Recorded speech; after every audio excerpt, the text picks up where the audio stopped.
राधे राधे श्री हरिदास। कैसे आप सब के साथ जुड़ चुके हैं अपने कान्हा जी की एक प्यारी सी कहानी लेकर। ये कहानी किसी और की नहीं बल्कि वो ये कहानी है श्री कृष्ण भगवान जी की। आप सभी को मालूम है श्री कृष्ण भगवान की एक पत्नी के बारे में जिनका नाम सत्यभामा है। जो सत्यभामा थी वो थोड़ी सी घमंडी थी। उनके अंदर थोड़ा सा अभिमान था, क्योंकि उनके जो पिताजी थे वो बहुत ज़्यादा अमीर थे, धनवान थे, जिनके कारण उनमें थोड़ा सा धन के प्रति अभिमान था।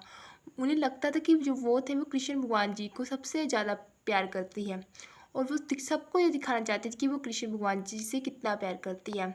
जैसे कि उन्हें मालूम चला कि अभी जो जन्माष्टमी है वो नज़दीक आ रही है, तो उन्होंने कहा कि क्यों ना मैं अपने कृष्ण जी को एक प्यारा सा तोहफा दूँ। उन्होंने पूरी प्रजा में ये ऐलान कर दिया कि जो मेरे कृष्ण जी हैं उनके जो भार के बराबर मैं सोना सभी प्रजा में बांटूंगी।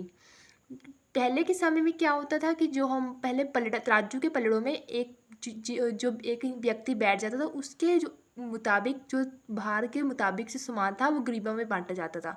तो जो कृष्ण भगवान जी थे वो तो भगवान है, उन्हें सब मालूम था सत्यभामा के बारे में। उन्होंने क्या किया, चुपचाप जाकर पलड़े में बैठ गए। अब पलड़े में दूसरे पलड़े में सोना रख शुरू हो गया रखना।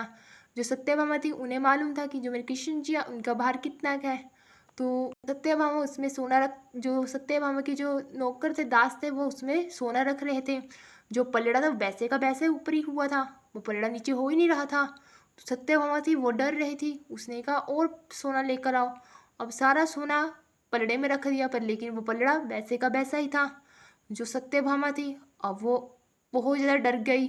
जितना भी सोना था सारा सोना उस पलड़े में डाल दिया, पर लेकिन जो पलड़ा था वो नीचे नहीं आ रहा था।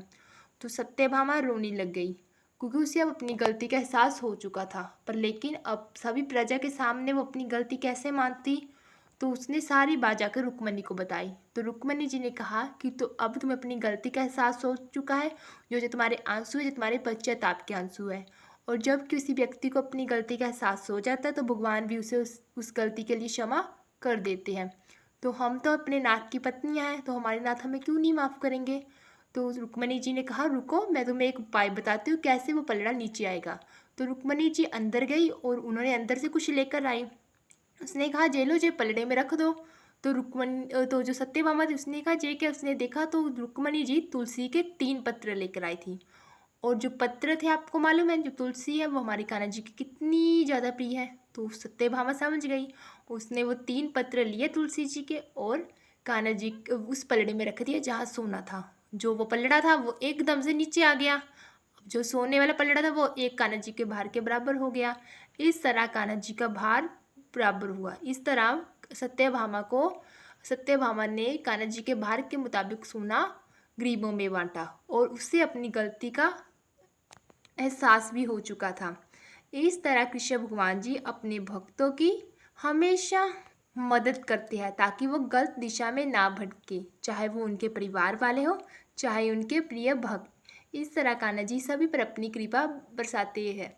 चलिए बोलिए श्री कृष्ण भगवान की जय, बांके बिहारी लाल की जय। आप सभी को हमारे कृष्ण जी की जो कहानी अच्छी लगी हो तो हमारे चैनल को सब्सक्राइब कीजिएगा और हमारी वीडियो को लाइक करते रहेगा। इसी तरह अपने कृष्ण जी की प्यारी प्यारी कहानियाँ लेकर आपके साथ जुड़ते रहेंगे।